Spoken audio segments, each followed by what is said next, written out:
hoje uma tentativa de apresentar o que é que marxismo cultural significa, o seu histórico, de onde isso vem, para onde isso vai. Você pode ter lido no livro de história marxista da sua escola que a Revolução Industrial foi uma coisa terrível, ruim, má, que fez com que mulheres saíssem de casa e crianças tivessem que trabalhar 18 horas por dia. Mas deixa eu te apresentar um gráfico. Esse gráfico é conhecido como gráfico de taco de hóquei, também conhecido como gráfico de Madison, porque foi Angus Madison que compôs esse gráfico. Você tem o PIB per capita da história do mundo, vindo de períodos bem mais antigos até chegar num período pós-revolução industrial. Você não precisa ser um expert para entender esse gráfico. Você tem um profundo momento de pobreza no mundo, os homens são pobres, os homens não têm recursos, os homens vivem situações de vida muito difíceis, e em algum momento isso muda e existe um crescimento médio na renda per capita do planeta de um dia para a noite. Claro que não é do dia para a noite, mas em termos históricos foi. E esse momento se chama Revolução Industrial. A Revolução Industrial dava condições ruins de trabalho porque ele herdou pobreza. A Revolução Industrial, ela não criou pobreza, ela herdou uma pobreza que lhe era anterior. Se hoje crianças podem não trabalhar, se mulheres podem se dar o luxo às vezes de ficar em casa sem ter que ir para o mercado de trabalho, muito disso vem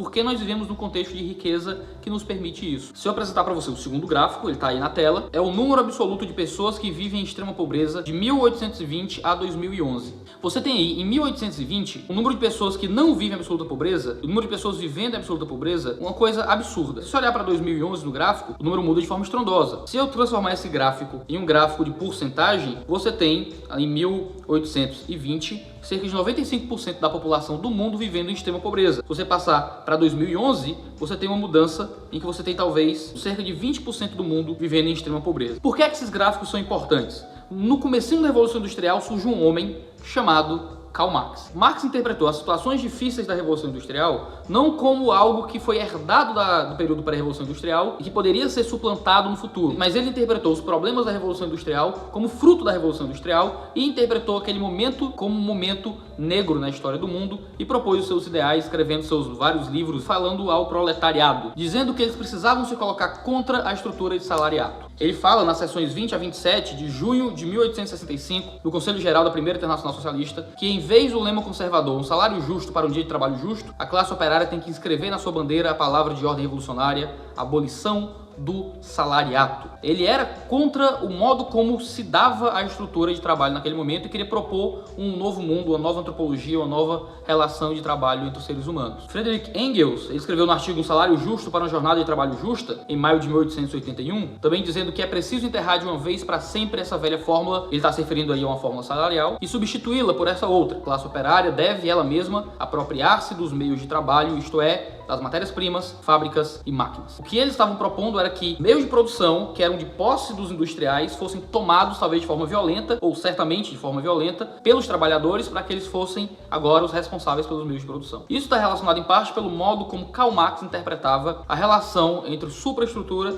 e infraestrutura. O que é isso? A supraestrutura seria a estrutura dos valores, das ideias, dos ideais, das relações humanas. A infraestrutura seriam as relações econômicas e as relações de trabalho entre os indivíduos.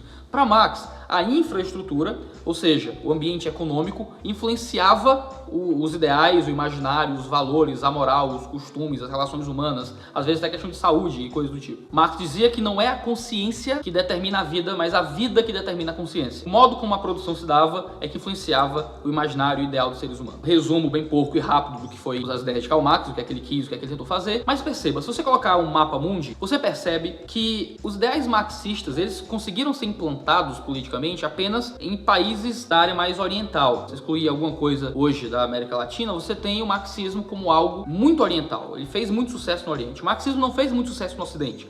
Isso muito por causa da cultura judaico-cristã e por causa do direito greco-romano. Países com estrutura de direito muito bem formulada, países muito constitucionalistas, países mais fortes em suas estruturas nacionais, não tiveram o marxismo como algo que conseguiu ser instaurado ali. Nesse contexto, você encontra um problema. Você não tem o marxismo fazendo muito sucesso no Ocidente. E você encontra, então, a figura de um homem chamado Antônio Gramsci. Gramsci foi um intelectual italiano que foi preso no tempo de Mussolini. Dentro da prisão ele escreveu uma série de documentos chamados Cadernos do Cárcere. E o que é que Gramsci fez? Gramsci ele tinha a preocupação de como instaurar os seus ideais revolucionários em um contexto democrático. Como é que você traria os ideais comunistas em um país com um sistema econômico e social estável? Foi aí que Gramsci começou a trazer sua teoria de ocupação de espaços e de formação de hegemonia, torcendo e fazendo diferente algo que Marx dizia. Para Marx, a supraestrutura era definida pela infraestrutura. Para Gramsci, as coisas mudavam um pouco. Era a supraestrutura que definia a infraestrutura.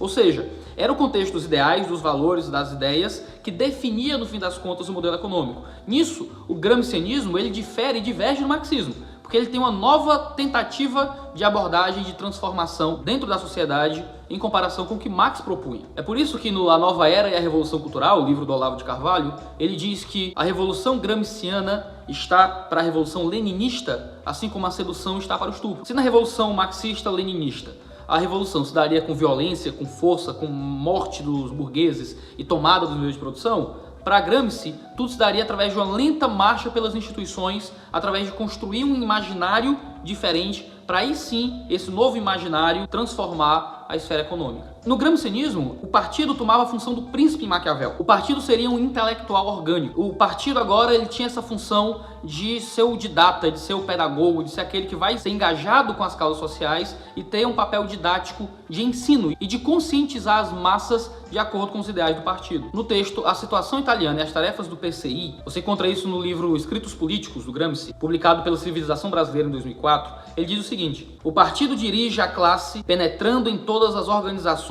nas quais a massa trabalhadora se agrupa e realizando nelas e através delas uma sistemática mobilização de energias, segundo o programa da luta de classes, bem como uma ação de conquista da maioria para as diretrizes comunistas. Já no volume 2 do Caderno do Cárcere, publicado também pela Civilização Brasileira, ele diz o seguinte: a função do partido é diretiva e organizativa, isto é, educativa, isto é, intelectual. E nisso, o partido que tem essa função não mais de ganhar uma eleição, mas uma função de gerir e organizar e ensinar as massas, ele vai precisar usar dos formadores de opinião para formar a intelectualidade. O partido ele precisa ganhar espaço na sociedade, tendo influência das mais diversas, seja através de pagamento financeiro, seja através de organização de consciência, seja através de ameaça ou o que for. O partido ele vai ter contato com aqueles que produzem a intelectualidade no país, para que esses intelectuais de alguma forma possam propagar os ideais do partido, e assim o partido tem um poder de hegemonia, um poder de passar pelas instituições e ensinar as massas dentro do seu ideal. É às ideias de Antônio Gramsci que se dá esse termo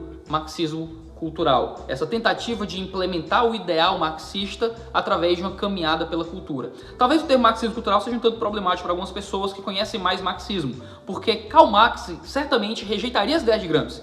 Só que o cultural ele aparece como um modificador de marxismo. Ele é uma nova configuração marxista, mas que vai para além do marxismo original. É um desenvolvimento do marxismo a partir de Gramsci e de outros pensadores. Alguns vão atrelar a famosa escola de Frankfurt ao marxismo cultural, mas eu quero pular esse ponto, porque seria um vídeo só para falar das relações da escola de Frankfurt com esse assunto. Mas tudo bem, o que é que isso tem a ver com a gente? Se você olhar para o contexto brasileiro, você tem pelo menos um partido que assumiu para si os ideais gramscianos dentro do contexto nacional, que é o famoso Partido dos Trabalhadores. Iago, vai começar com teoria da conspiração? Não, se você pegar os próprios documentos de fundação do PT, do Partido dos Trabalhadores, você tem uma linguagem gramsciana tomando conta do modo como se conversa ali. Pega o texto O Socialismo Petista, que é um texto aprovado no 7º Encontro Nacional do PT em 1991. Eles dizem o seguinte: confluíram para a criação do PT o cristianismo social, marxismos vários, socialismos não marxistas, democratismos radicais, doutrinas laicas de revolução comportamental, etc. Veja só, ele fala de marxismos vários, não só o marxismo original, mas o marxismo que vem depois de Marx. Gramsci estaria incluído talvez nisso, tanto que ele vai falar também de socialismos não marxistas e de doutrinas laicas de revolução comportamental, ou seja, é uma tentativa de transformar o comportamento dos indivíduos, mas não através da religião, de um modo laico. Então são doutrinas não religiosas de transformação do comportamento humano que fundam sua base e seus fundamentos. No mesmo texto eles dizem: pode-se dizer sem indevido triunfalismo que tal pedagogia política baseada na autoeducação das massas por meio de sua participação civil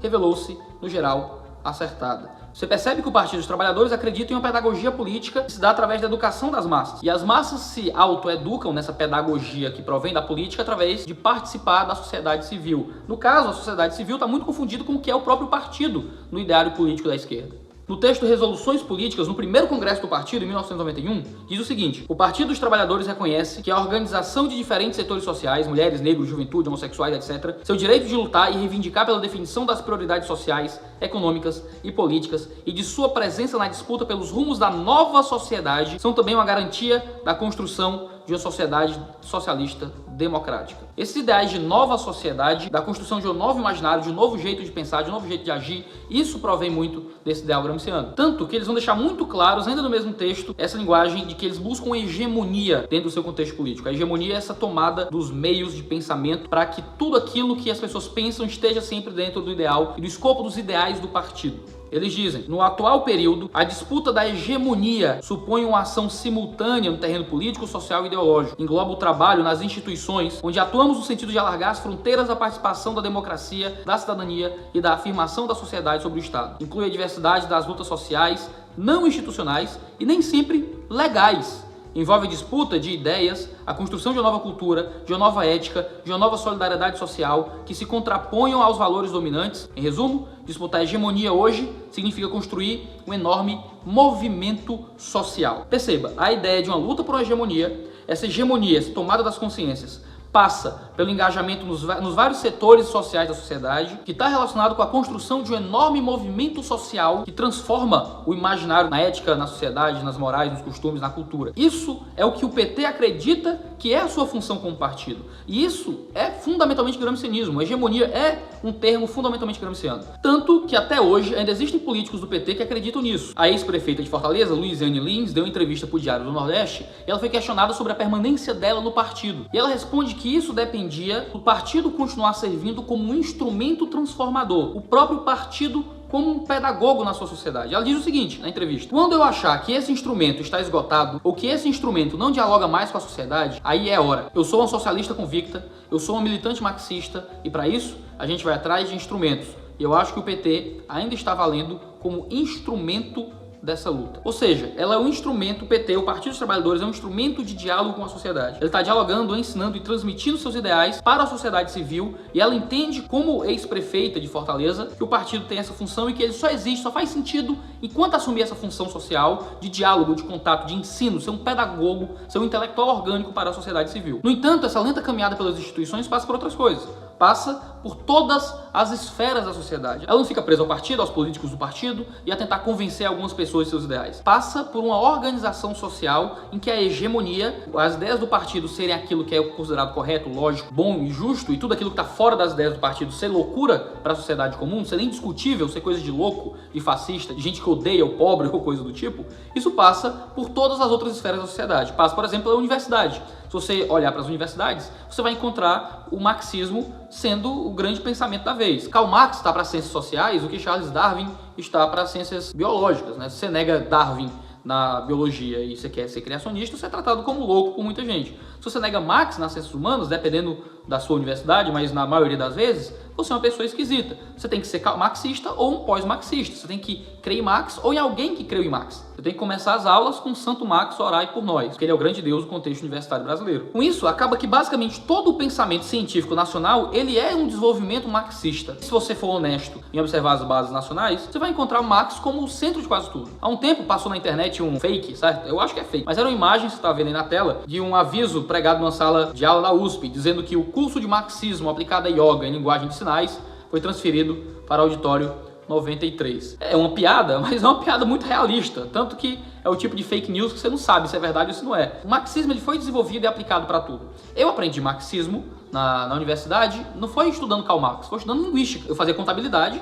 eu fui fazer uma disciplina de português instrumental para ver se eu parava de errar a crase, e a professora não veio me ensinar sobre como é que escrevia direito. Isso foi poucas aulas. Ela veio me ensinar que corrigir aluno que fala errado é preconceito linguístico.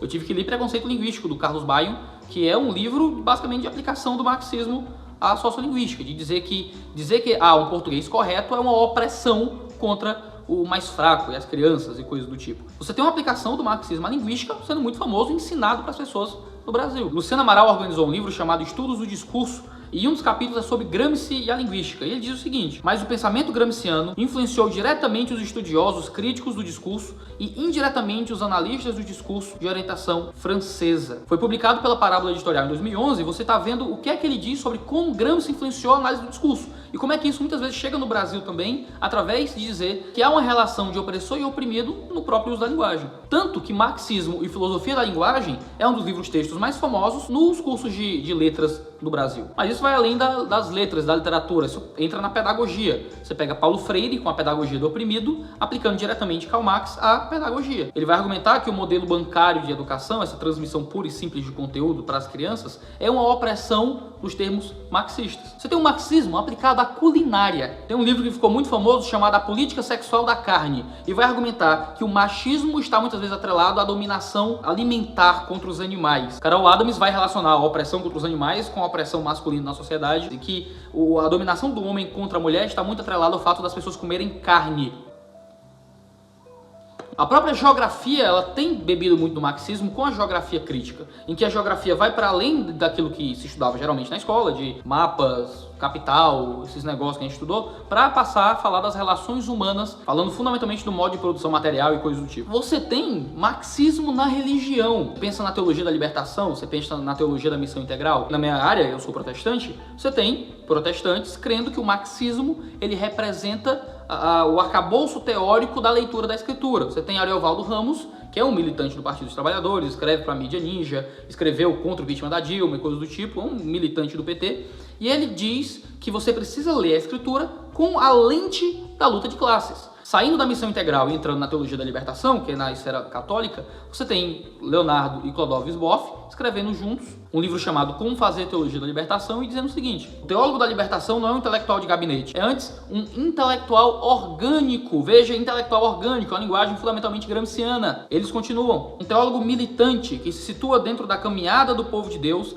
e articulando com os responsáveis da pastoral. Ele conserva certamente um pé num centro de reflexão e outro na vida da comunidade. Você tem a religião como um instrumento de marxismo. Os escritos sobre cristianismo e política que vieram até metade dos anos 2000, eles eram fundamentalmente de esquerda no Brasil. Você começou a ter uma lufada de ar diferente disso com Frank Ferreira, com Norma Braga, com Jonas Madureira, a Vida Nova publicando, Wayne Gruden e outras pessoas, mas você tem poucas pessoas lidando com o cristianismo fora das esferas de esquerda e bebendo muito profundamente do marxismo, como acontecia fundamentalmente no Brasil com a teologia da libertação na área católica e com a teologia da missão integral na área evangélica. O feminismo se tornou fundamentalmente marxista, né? Tem aquelas frases famosas, né? Sem marxismo não haverá feminismo. Tomara que não tenha nenhum dos dois. Mas nesse processo, o que a gente encontra é o marxismo como sanidade.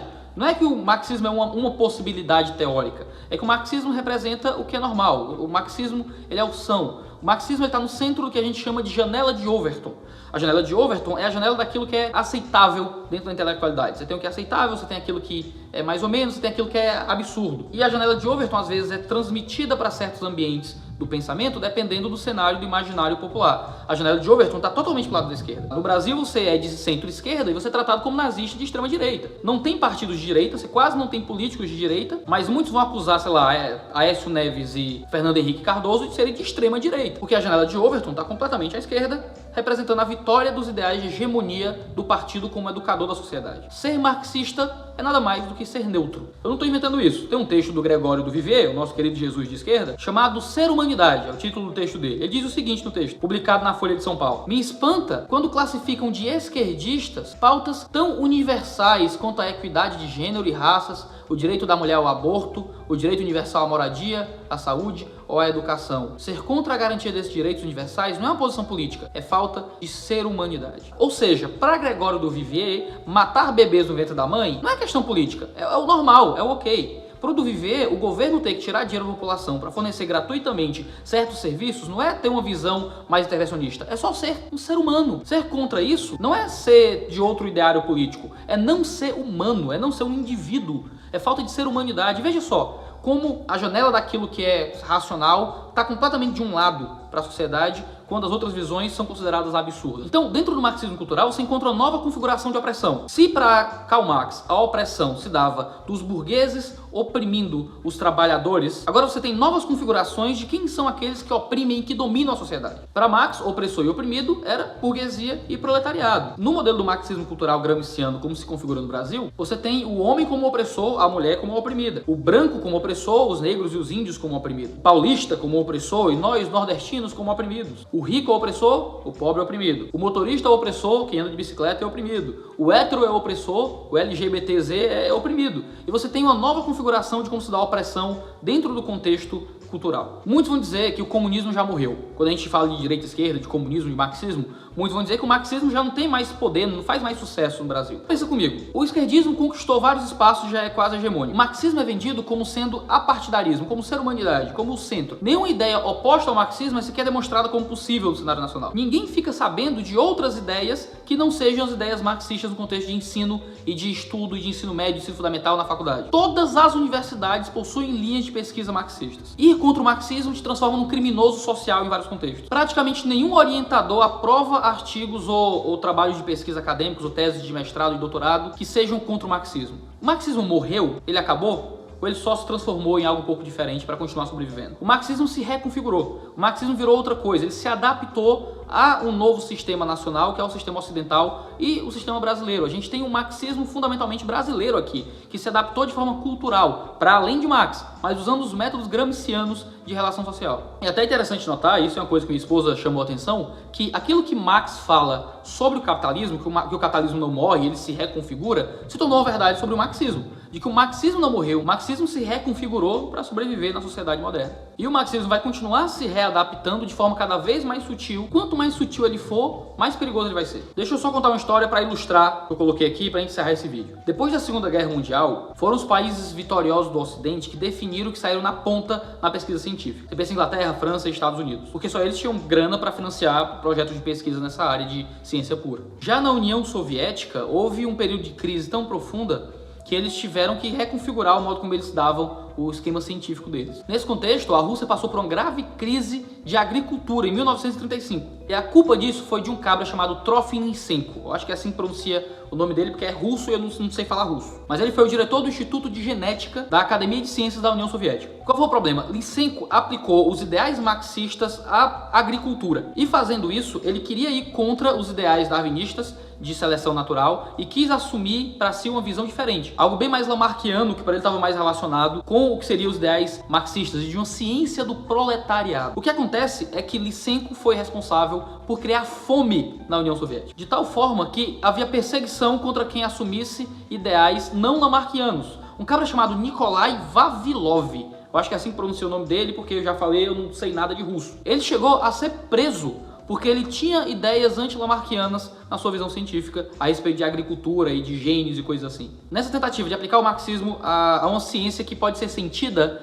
o povo sentiu fome. Se aplica o marxismo na educação, na geografia, na história, na linguística, ninguém sente, certo? Você sente intelectualmente, mas você não morre de fome. Quando você tenta aplicar o marxismo em ciências que você sente o resultado de forma prática, você encontra a morte. Eu gosto muito do que Ayn Rand fala. Você pode ignorar a realidade, mas você não pode ignorar as consequências de ignorar a realidade. Muitas vezes, na tentativa de ignorar a realidade e aplicar ideias marxistas em todas as esferas da vida, o que você encontra é fome, a morte e a destruição. O marxismo cultural é fundamentalmente isso, essa tentativa de trazer os ideais marxistas e reconfigurar o marxismo às várias esferas da sociedade, dar novos nomes ao que é marxismo, chamar de emancipação humana, chamar de pensamento crítico, chamar do que for. Você tem esse marxismo que se dá de forma cultural.